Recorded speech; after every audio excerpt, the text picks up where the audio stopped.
Ladies and gentlemen, this is a truly, truly humbling experience for me. As you've heard many of the times I've said, this is 30 years of AHEPA service for me.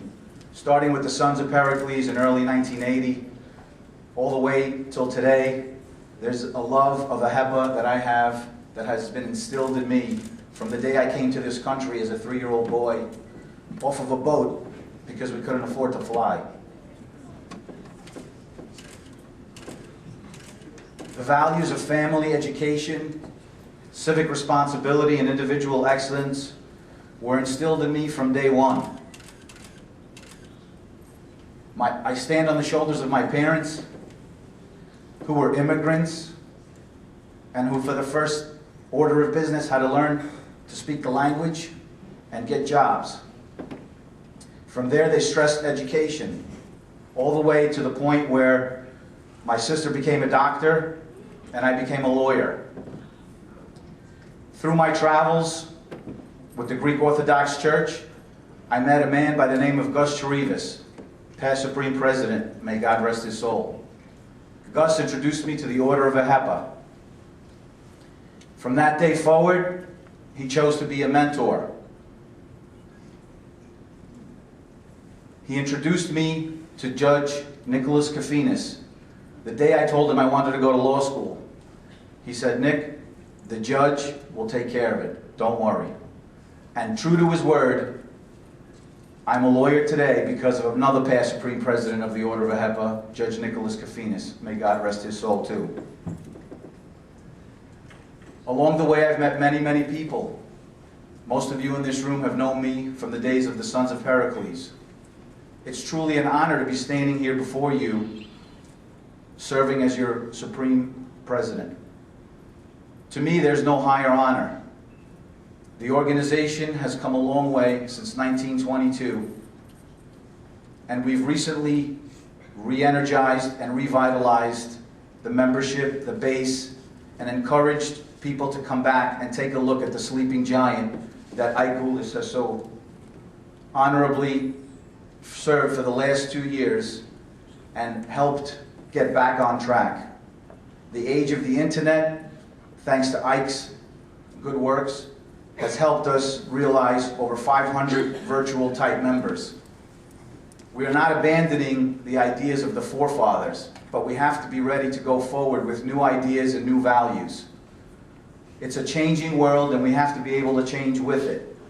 We have to project a younger, stronger, and more advanced generation in order to perpetuate the very, very values that our forefathers instilled in us in 1922.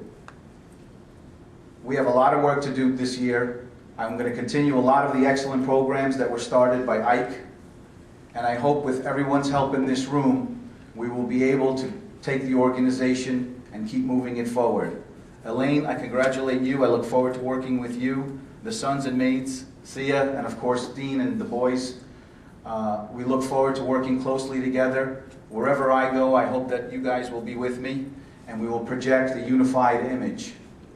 Before I retire, though, I'd like to bring Ike up here, and I'd like to present him with a special past Supreme President's pin that the brothers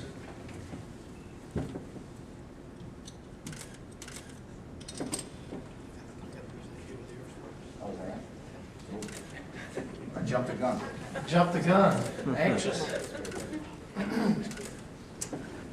You don't know how much of an honor and privilege and how great this is to present this pin to, like I said the other day when I nominated him, not only my brother in AHEPA, but my brother in life, Nick Karacostas. I'm proud of him, and the AHEPA's in good hands with Nick.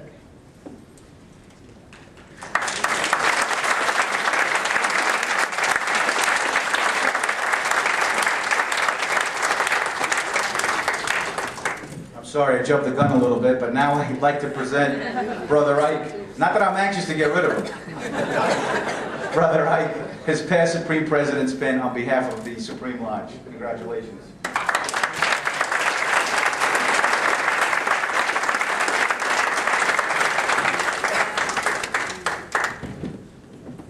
In closing, I'd like to thank my wife Anna my daughters Georgia, Andriana, my sister-in-law Helen, her husband Jimmy, Themia, Yanni, and my kubari George and Maria Vorkis. Although I did not meet my wife through the AHEPA, we were part of the St. Nicholas family in Flushing, New York. My sister-in-law Helen met Jimmy because of the AHEPA back in the Sons and Maids, and Maria and George met because of the AHEPA back in the Sons and Maids. And these are the types of stories I want my kids to tell when they're standing up here someday. So let's all work together and perpetuate this wonderful, wonderful organization and the gift that we've been given by our forefathers. Thank you very much. Enjoy the rest of the day. Thank you.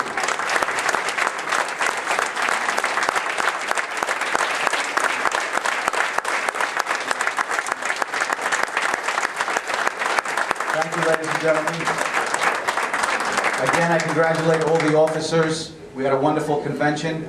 Thank you to Basil Mercedes, my other brother, and the executive headquarters staff. They did a wonderful job this week. Thank you, Basil. And with that, ladies and gentlemen, we conclude the 87th Annual Supreme Convention. As my first official act, I now declare the convention closed.